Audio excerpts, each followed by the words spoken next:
नमस्कार, आप देख रहे हैं स्पेशल रिपोर्ट और आपके साथ हूं मैं डॉक्टर जयती मिश्रा। अमेरिका में डोनाल्ड ट्रंप की वापसी के बाद मिडिल ईस्ट के समीकरण काफी बदल चुके हैं। सऊदी अरब और ईरान की नजदीकी से अमेरिका और इजराइल की टेंशन बढ़ सकती है। सऊदी इस क्षेत्र में अमेरिका के सबसे अहम और मजबूत सहयोगियों में से एक है। साथ ही वो दुनिया भर के मुस्लिम मुल्कों की आवाज समझा जाता है। ऐसे में सऊदी अरब और ईरान के करीबी इस क्षेत्र के अमेरिका हितों के लिए नुकसानदायक हो सकती है। सोमवार को रियाद में अरब इस्लामिक समिट का आयोजन हुआ। वैसे तो ये समिट गाजा और लेबनान में जारी इजरायली हमलों को लेकर बुलाया गया था, लेकिन इस दौरान सऊदी के क्राउन प्रिंस मोहम्मद बिन सलमान ने ईरान का नाम लेकर चौंका भी दिया। आज हम आपको बताएंगे क्यों सऊदी में जुटे हैं 50 से ज्यादा मुस्लिम देश, क्या ट्रंप पर दबाव बनाने की कोशिश हो रही है। साथ ही बताएंगे ओआईसी सम्मेलन में अब तक क्या क्या हुआ है। ये भी बताएंगे कि ईरान और सऊदी की दुश्मनी आखिर क्यों रही।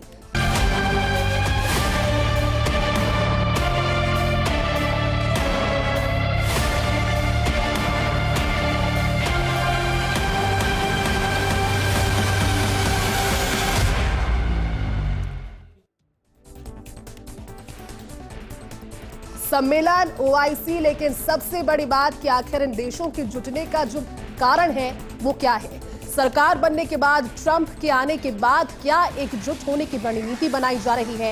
ये 50 से ज्यादा मुस्लिम देश किस मंसूबे के साथ एक प्लेटफॉर्म पर आए हैं, ये समझना भी जरूरी है। और सम्मेलन में ओआईसी की पहल सऊदी अरब की ओर से की गई, ऐसी भी जानकारी है। लेकिन मकसद को लेकर जो जानकारी है वो लगता नहीं है कि क्लियर है, क्योंकि अभी ईरान, लेबनान, गाजा और फिलिस्तीन के मसले पर तो चर्चा होगी, लेकिन वजह जो है वो उस मुकाम पर आकर पहुंच गई है, क्योंकि ट्रंप की जीत के बाद एक रणनीति बनाना अब सभी को होगा। 50 से ज्यादा देश इस रणनीति के लिए बनाएंगे। चलिए आपको समझाते हैं, क्योंकि सऊदी में 50 से ज्यादा मुस्लिम देश जुटे हैं। अब जुटने के पीछे की वजह है ट्रंप की जीत के बाद एक रणनीति बनाना। सबसे बड़ी बात जो है वो इसीलिए खास हो जाती है क्योंकि सऊदी में 50 से ज्यादा मुस्लिम देशों की एक साथ भागीदारी ट्रंप की जीत के बाद में ओआईसी सम्मेलन के जरिए ये बताने की जरूरत इसमें बहुत ज्यादा नहीं है, क्योंकि ट्रंप के खिलाफ अगर रणनीति, अमेरिका के खिलाफ अगर रणनीति बनती है तो फायदा किसे पहुंचेगा। पहला सम्मेलन ओआईसी एक जाजम है, एक प्लेटफॉर्म है जिस पर इन सभी का जुटना, और ऐसे में पहल सऊदी अरब की ओर से की गई है, क्योंकि खास तौर पर 50 देशों की गिनती जब की जाती है, इन खाड़ी देशों में खौफ की वजह अगर ट्रंप और अमेरिका की बढ़ती शक्ति है, तो फिर सऊदी अरब की पहल की वजह से ये सभी एक जाजम पर जुटे हैं। मकसद की अगर बात करें तो ईरान, लेबनान, गाजा, फिलिस्तीन के मसले पर चर्चा करना भी एक बड़ा जो कह सकते हैं ट्रंप कार्ड हो सकता है, क्योंकि मकसद ये बताया जाएगा कि ईरान, लेबनान, गाजा की वर्तमान स्थिति, इसके अलावा फिलिस्तीन के मसले पर चर्चा करने के लिए सभी 50 देश एक साथ जुटे हैं। लेकिन वजह जो है वो वजह असली है ट्रंप की जीत के बाद एक रणनीति बनाना। अब ट्रंप की जीत के बाद में रणनीति इसलिए बनाई जाएगी क्योंकि ट्रंप का जो कार्यकाल रहने वाला है, जो सरहा की भूमिका उनकी रहने वाली है राष्ट्रपति के तौर पर, काफी कुछ चीजें अपने चुनाव प्रचार के दौरान डोनाल्ड ट्रंप स्पष्ट कर चुके हैं। इन देशों के लिए किस तरह का रुख रहने वाला है अमेरिका का, वो भी उनके बयानों के जरिए स्पष्ट है। और कहीं ना कहीं उसी डर की वजह से ये सभी देश एकजुट हुए हैं और वजह ट्रंप की जीत। लेकिन तमाम अरब इस्लामिक देशों के नेता इसमें शामिल हो गए हैं, और अब खास बात इसलिए क्योंकि ये सभी नेता मिलकर एक प्लेटफॉर्म पर ओआईसी के मिलकर इस बात को लेकर के चर्चा करेंगे। मसले कई सारे हो सकते हैं, लेकिन सबसे बड़ी बात ट्रंप और सरकार के खिलाफ तो अमेरिका है, उसको साथ लेकर अगर चलने की कोशिश, ये करने की कोशिश भी करें तो फिर ट्रंप का रुख क्या साथ रखने वाला होगा, या फिर डोनाल्ड ट्रंप की जीत के बाद उनके कार्यकाल को लेकर के चिंतित हैं ये सभी खाड़ी देश, और इसी वजह से खौफ में है।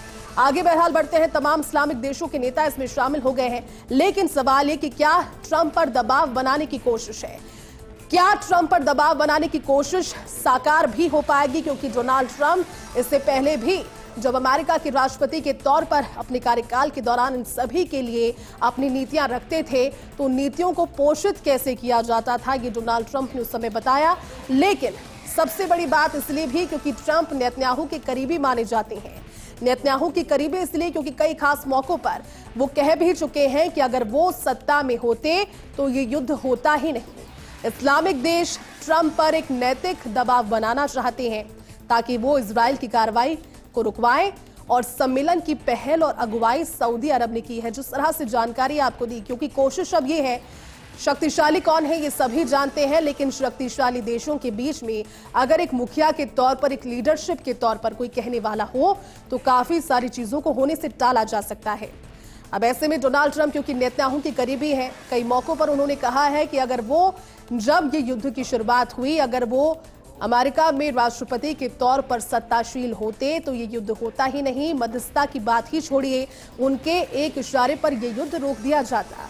ऐसे इस्लामिक देश ट्रंप पर एक नैतिक दबाव बनाना चाहते हैं। ओआईसी की इस बैठक के जरिए अब दबाव होगा नैतिक तौर पर, एक मोरल ड्यूटी के तौर पर, ताकि इजराइल की कार्रवाई को रुकाया जाए। इस सम्मेलन की पहल और अगुवाई सऊदी अरब ने की है और सऊदी अरब साफ तौर पर यह चाहता है कि 50 से ज्यादा देशों की एक जाजम पर आने के बाद डोनाल्ड ट्रंप कम से कम नैतिक तौर पर मध्यस्थता करें। अमेरिका के करीबी सऊदी अरब है और ट्रंप पर दबाव पड़े, क्योंकि सऊदी अरब अपने साथ लेकर 49 देशों को, इंक्लूडिंग सऊदी अरब, ये 50 से ज्यादा खाड़ी देश हैं, सऊदी अरब की भी पहल और इस पर ओआईसी की बैठक में चर्चा। सबसे जरूरी बात यह कि रियाद में 57 मुस्लिम देशों के शिखर सम्मेलन का आयोजन हुआ। अब आपको समझाते हैं कि शिखर सम्मेलन के आयोजन में जो महत्वपूर्ण चर्चा है वो किस मुद्दे पर होगी। सबसे बड़ी बात ओआईसी की बैठक है, एक जाजम पर रियाद में सभी का जुटना हुआ है। रियाद में 57 मुस्लिम देशों के शिखर सम्मेलन के आयोजन की जानकारी, और ऐसे में ओआईसी के मौजूदा अध्यक्ष सऊदी अरब की ओर से इसका सम्मेलन हुआ है। सऊदी अरब जो डोनाल्ड ट्रंप और साथ ही साथ अमेरिका की अगर बात करें तो करीबी है सऊदी अरब, और सऊदी अरब के साथ रियाद में इन सभी देशों के जुटने की वजह से ओआईसी के मौजूदा अध्यक्ष के तौर पर सऊदी अरब लीडरशिप भी इसकी कर रहा है। ऐसे में सम्मेलन में फिलिस्तीन के बारे में भी चर्चा की गई। इस सम्मेलन में फिलिस्तीन के करंट मुद्दों को लेकर, जो वर्तमान में परिस्थितियां चल रही है फिलिस्तीन को लेकर, उस पर चर्चा, लेकिन साथ ही साथ इजराइल की गाजा में कार्रवाई को लेकर गलत भी ठहराया गया है इस ओआईसी सम्मेलन में, जिसकी अध्यक्षता सऊदी अरब कर रहा है। इस सम्मेलन में इजराइल की गाजा में जो हाल ही में कार्रवाई हुई उसे गलत भी ठहराया गया है, और कुल मिलाकर जो हिंसा है उसको लेकर के किनारा कर लिया है इन सभी खाड़ी देशों। उन्होंने कहा कि मध्यस्थता की कोशिश की जानी चाहिए और शांति अब होनी चाहिए, क्योंकि ये कहीं ना कहीं तीसरे विश्व युद्ध के संकेत के तौर पर भी है। ऐसे में हमास में संघर्ष के बीच इजराइल की निंदा भी की गई है। हमास में जो संघर्ष हुआ, इस पूरे संघर्ष के टेन्योर के बीच में इजराइल की कार्रवाइयों की भी निंदा की गई है। कार्रवाइयों की निंदा के बाद में फिलिस्तीन पर चर्चा, इजराइल की गाजा में कार्रवाई को गलत ठहराया गया। हमास के साथ संघर्ष के बीच इजराइल की निंदा भी की गई।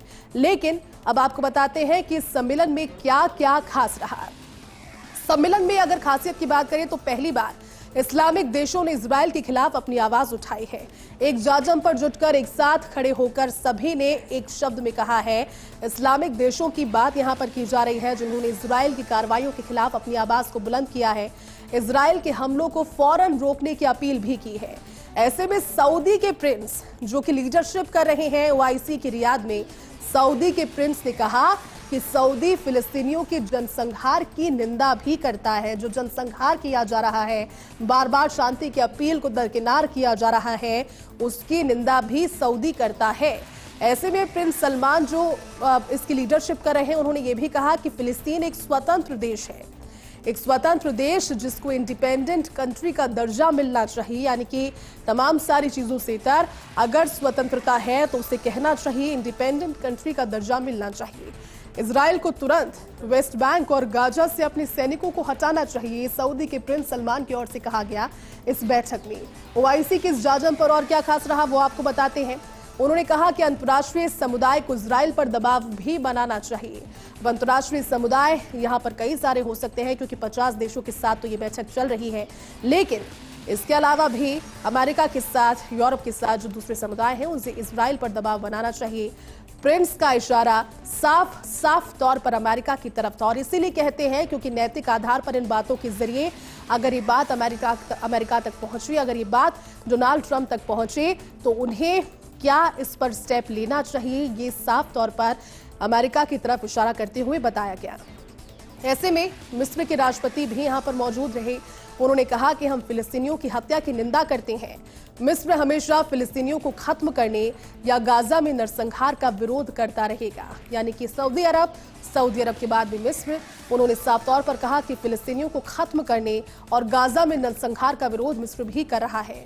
साथ ही उन्होंने कहा कि मिस्र हो गया, लेबनान हो गया, इन सभी के साथ यानी कि जनता के साथ कंधे से कंधा मिलाकर खड़ा है। मिस्र लेबनान के लोगों के साथ आज भी वही स्टैंड रखता है जिसकी बात वो किया करता था और हमेशा उनकी मदद करता रहेगा। लेकिन ओआईसी की इस बैठक में और क्या खास रहा वो भी आपको बताते हैं। अल अक्सा मस्जिद का मुद्दा भी इस बैठक में उठा। ओआईसी में 50 से ज्यादा मुस्लिम देशों के सामने तमाम सारे मुद्दों के अलावा सम्मेलन में यरूशलेम की अल अक्सा मस्जिद का मुद्दा भी उठाया गया। इस मस्जिद के मुद्दे को उठाया गया। दरअसल इजराइल बार बार अल अक्सा मस्जिद की पवित्रता का उल्लंघन कर रहा है। इजराइल को लेकर सभी एकजुट हुए, कई सारी बातें की, लेकिन एक जो महत्वपूर्ण मुद्दा था वो यरूशलेम की अल अक्सा मस्जिद का मुद्दा भी था। इजराइल बार बार पवित्रता का उल्लंघन इस मस्जिद की कर रहा है। इस पर प्रिंस सऊदी सलमान ने कहा कि इजराइल बार बार फिलिस्तीन के वैध अधिकारों में दखल दे रहा है, उन सभी अधिकारों को उल्लंघन कर रहा है जिसमें उसका काम भी नहीं है, कुछ बनता भी नहीं है, और उन्हें खत्म करने की कोशिश की जा रही है इजराइल की ओर से, जो किसी भी तरह से ठीक नहीं है। प्रिंस सलमान ने इस बैठक में यह भी कहा कि अल अक्सा मस्जिद इस्लाम के सबसे पवित्र स्थलों में से एक मस्जिद मानी जाती है। इसको लेकर इजराइल फिलिस्तीन के बीच दशकों से विवाद चलाता जा रहा है और ये विवाद आज भी इसलिए गरमाया हुआ है क्योंकि इजराइल की ओर से आज भी इस मस्जिद की पवित्रता का उल्लंघन किया जा रहा है। लेकिन अब समझना ये जरूरी होगा कि आखिर ईरान और सऊदी की दुश्मनी क्यों खुले तौर पर नजर आ रही है। दरअसल ईरान और सऊदी की दुश्मनी क्यों है ये सवाल, लेकिन ईरान और सऊदी के बीच करीब 1 दशक का ये तनाव है और ये दौर लगातार 1 दशक से जारी रहा। मार्च 2023 की बात अगर करें तो चीन की ओर से मध्यस्थता में दोनों देशों ने आगे बढ़ने का फैसला किया। ये साल 2023 था जब चीन की मध्यस्थता की वजह से दोनों ही देश एक दूसरे से हाथ मिलाने के लिए तैयार हुए। यहां बात ईरान और सऊदी की हो रही है। ऐसे में मार्च 2023 में चीन की मध्यस्थता से दोनों देश आगे आए, एक साथ आगे बढ़ने का फैसला किया। इससे पहले 2016 में सऊदी अरब ने 46 अन्य लोगों के साथ शिया मुस्लिम लीडर को फांसी दी थी। तेहरान में सऊदी अरब के दूतावास पर शिया प्रदर्शनकारियों ने धावा बोल दिया था। सऊदी अरब ने तेहरान से अपने राजनयिकों को वापस बुला लिया था। ये घटनाक्रम 2016 से लगातार चला आ रहा है। इनफैक्ट 1 दशक का समय इसको बीत गया है और इसी तरह ईरान और सऊदी अरब के बीच राजनयिक संबंध उस समय टूट गए। इसके बाद दोनों देशों के बीच तनाव बढ़ता गया, लेकिन 2023 में चीन की मध्यस्थता के बाद में कहीं ना कहीं ये कोशिश हुई कि हाथ मिलाकर आगे बढ़ने का ये समय है। लेकिन अब आपको समझाते हैं कि सम्मेलन का 33 सूत्रीय एजेंडा, जिस एजेंडे पर यूआईसी सम्मेलन चल रहा है, आखिर वो 33 सूत्रीय एजेंडा क्या कहता है। पहला एजेंडा सबसे पहले समझते हैं। 33 सूत्रीय मसौदे में फिलिस्तीन के प्रति समर्थन जाहिर किया गया है। ये इसका पहला समझौता कह सकते हैं, पहला एजेंडा कहा जा सकता है। इस मसौदे में दूसरे अगर कंडीशन पर बात की जाए, दूसरा अगर इसका एजेंडा समझा जाए तो इस मसौदे में लेबनान, ईरान, इराक, सीरिया की संप्रभुता के उल्लंघन की भी निंदा की गई।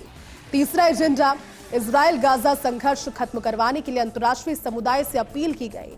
चौथा एजेंडा ओआईसी सम्मेलन का फिलिस्तीन में संयुक्त राष्ट्र के समाधान और अंतर्राष्ट्रीय कोर्ट के फैसलों को लागू करवाने की अपील। पांचवा एजेंडा, यूएन की एजेंसी UNRWA प्रतिबंध हटाने की मांग उससे की गई और इसी तरह से 33 एजेंडों का ये सम्मेलन ओआईसी इस पर काम कर रहा है। आगे भी जानेंगे आखिर खाड़ी देशों में खौफ क्यों है, लेकिन वक्त यहां पर एक छोटे से ब्रेक का है। जल्द होंगे हाजिर।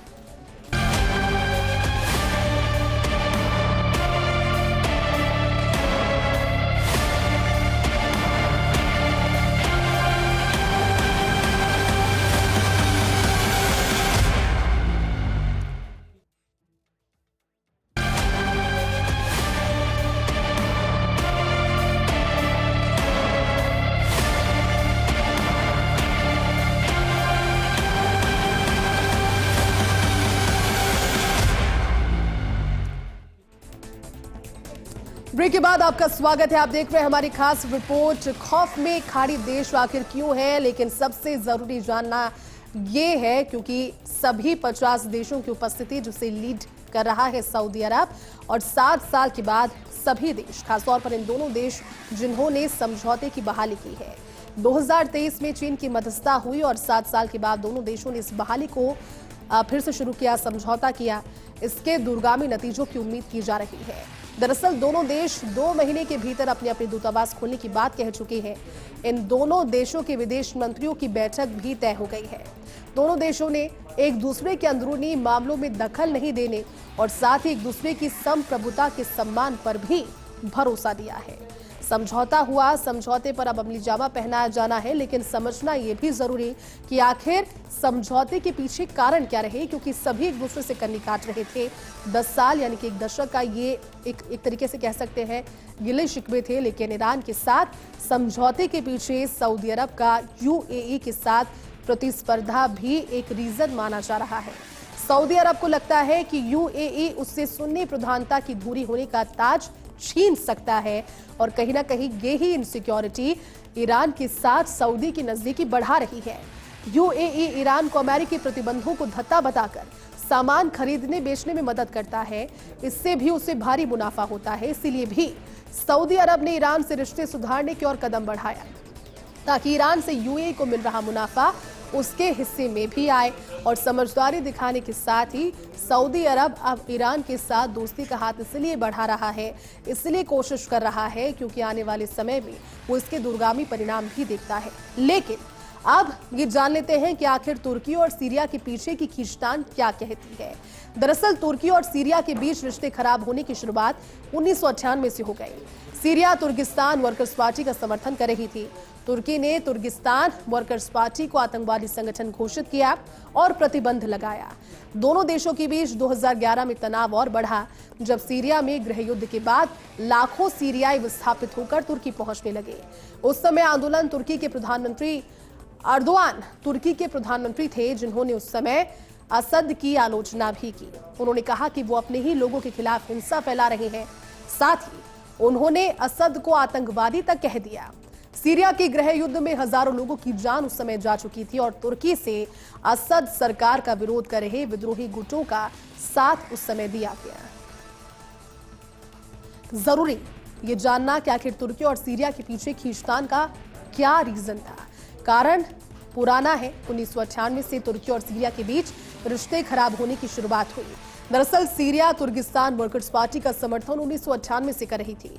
तुर्की ने कुर्गिस्तान वर्कर्स पार्टी को आतंकवादी संगठन उस समय घोषित कर दिया। ये बात 1998 की है और प्रतिबंध भी लगा दिया। इन दोनों देशों के बीच 2011 से तनाव की शुरुआत और ज्यादा हुई, जब सीरिया में गृह युद्ध के बाद लाखों सीरियाई विस्थापित होकर तुर्की पहुंचने लगे। उस समय आंदोलन किया जाने लगा और उस समय अर्दोआन तुर्की के प्रधानमंत्री थे और उन्होंने असद की आलोचना की। उन्होंने कहा कि वो अपने ही लोगों के खिलाफ हिंसा फैला रहे हैं और उन्होंने असद को आतंकवादी तक घोषित कर दिया। ऐसे में सीरिया के गृह युद्ध में हजारों लोगों की जान जा चुकी थी, क्योंकि जो विस्थापित आ रहे थे उन्हें भी पनाह नहीं मिली और तुर्की ने असद सरकार का विरोध कर रहे विद्रोही गुटों का साथ दिया। ये खींचतान तभी से लगातार जारी है, तुर्की और सीरिया के पीछे की खींचतान। लेकिन सबसे बड़ा सवाल इस बैठक के बाद ये भी, क्योंकि मिडिल ईस्ट में चीन का दबदबा है। अब मिडिल ईस्ट में चीन के दबदबे का क्या कारण है और क्या ये दबदबा वाकई में है, ये समझने की कोशिश करते हैं। दरअसल सऊदी अरब ईरान समझौता कराने में इराक भी अपनी कमजोर राजनयिक स्थिति के चलते कामयाब नहीं हुआ और चीन ने उस समय बाजी मार ली। सऊदी अरब ईरान समझौता कराने में इराक भी अपनी कोशिशें करता रहा, लेकिन राजनयिक स्थिति के कमजोर होने की वजह से कामयाबी ईरान को हासिल नहीं हुई और उस समय चीन ने बाजी मार ली। पिछले कई दशकों में मिडिल ईस्ट में अमेरिका का असर कम होता गया। ये मिडिल ईस्ट से अमेरिका की दूरी आप कह लीजिए, लेकिन अब कहीं ना कहीं अमेरिका की ओर ही निगाह है इन सभी 50 देशों की, जो कि एक नैतिक दबाव डाल रहे हैं इस बैठक के जरिए। अब इस समझौते को मिडिल ईस्ट में चीन की बढ़ती भूमिका के तौर पर देखा जा रहा है। दरअसल सभी खाड़ी देश और मुस्लिम देश, जिन पर सऊदी अरब तो जिसे लीड कर ही रहा है, लेकिन चीन मिडिल ईस्ट से अपनी ऊर्जा संबंधी बातें, जरूरतों की आपूर्ति और इन सभी फैक्टर्स की वजह से अपने भविष्य को सुनिश्चित करना चाहता है। ये समझौते के ऐसे मौके पर आए हैं जब चीन के राष्ट्रपति शी जिनपिंग ने तीसरे कार्यकाल को संभाला है। जिनपिंग ने 2022 दिसंबर में सऊदी अरब का दौरा किया। ईरान के राष्ट्रपति इब्राहिम रईसी पिछले महीने फरवरी में चीन के दौरे पर थे और ऐसे में चीन ने यूक्रेन और रूस के बीच भी समझौते का एक 12 सूत्रीय फॉर्मूला अपनी ओर से पेश किया है। चीन दरअसल दुनिया में अमेरिका के बढ़ते दबदबे को कमतर साबित कर अपना दबदबा स्थापित करना चाहता है। यानी कि जो कोशिश है ये सभी के बीच में अपने आप को सबसे ज्यादा शक्तिशाली घोषित करने की और शक्तिशाली घोषित करने की रेस में अमेरिका से ज्यादा चीन इन खाड़ी देशों, मुस्लिम देशों के साथ आकर, मिडिल ईस्ट के देशों के साथ आकर अपनी कोशिशों को कर रहा है। चलिए हमारी खास रिपोर्ट में अभी के लिए बस इतना ही। आप देखते रहिए फर्स्ट इंडिया न्यूज। नमस्कार।